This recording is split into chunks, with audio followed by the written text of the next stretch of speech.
Hey guys, Harsh here and welcome back to Technologue. This is the Realme 9i. First up, let's get the unboxing out of the way because that's the most boring part.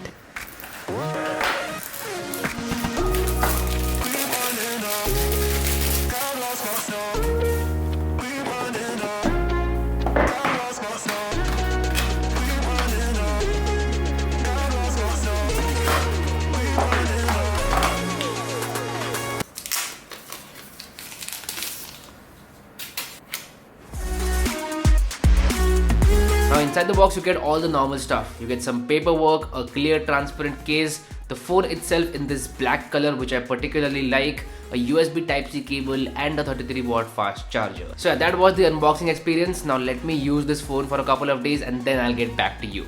Alright, welcome back. This is it. This is the Realme 9i, a successor to the Realme 8i. And how is this phone? What does it offer? Well, let's find out. First up, I really like the design of this smartphone. It definitely looks modern with that camera module, and this black color looks amazing as well. Like as soon as I unboxed the smartphone, I was really impressed with the design of the smartphone, and that is excellent. Also, the in-hand feel is very good. It's a slim and lightweight phone, weighs in at 190 grams, and it is slim as well. So it's a comfortable phone to use. Now, as far as the build quality goes, it comes with glass on the front and plastic on the back. So yes, it is a plastic back panel.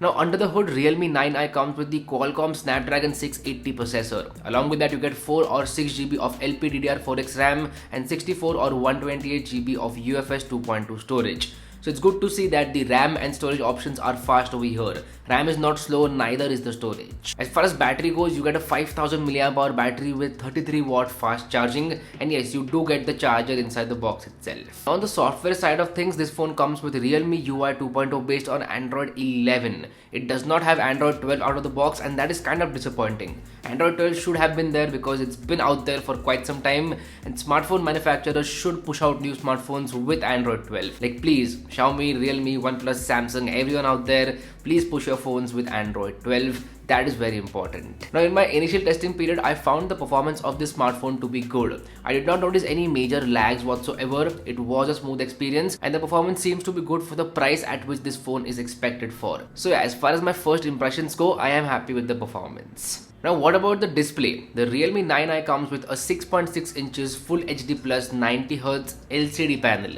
Here's where I was disappointed. I would rather go with a 60Hz AMOLED panel. Like 90Hz LCD versus 60Hz AMOLED is no more a debate. In 2022, you should give a 60Hz AMOLED because that makes much more sense. So yeah, Realme should have gone with an AMOLED display over here. That would have been the perfect scenario. But no, you get an LCD panel with 90Hz refresh rate. And to be honest, 90Hz is not that smooth on this smartphone. It doesn't feel the best out there. And the weird part is that it's not enabled by default. You will have to go into settings and then enable it. So I don't know why they gave it in the first place. But yeah, Realme has to push out software updates to make the 90Hz better. Like it definitely needs optimization.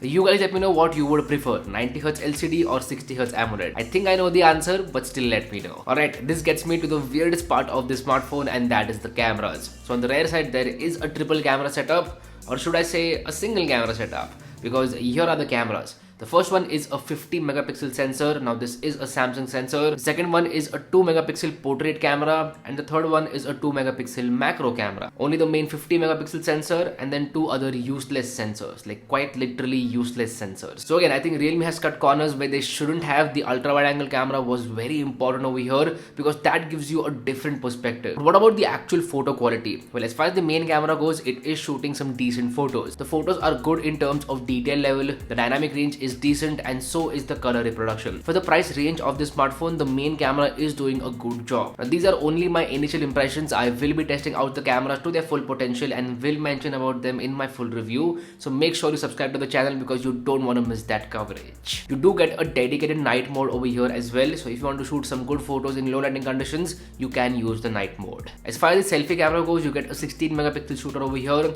and the selfie camera also seems to be doing a decent job. The skin tones are natural and the photos are detailed as well. Again, these are my initial impressions. My final thoughts will be coming in the full review. Apart from that, this phone comes with a fingerprint sensor which is mounted on the power button. I think this is the best place to mount the fingerprint sensor because that way you get a physical fingerprint sensor and it works like a charm. You also get the 3.5mm headphone jack, which I particularly like, and a USB Type-C port as well.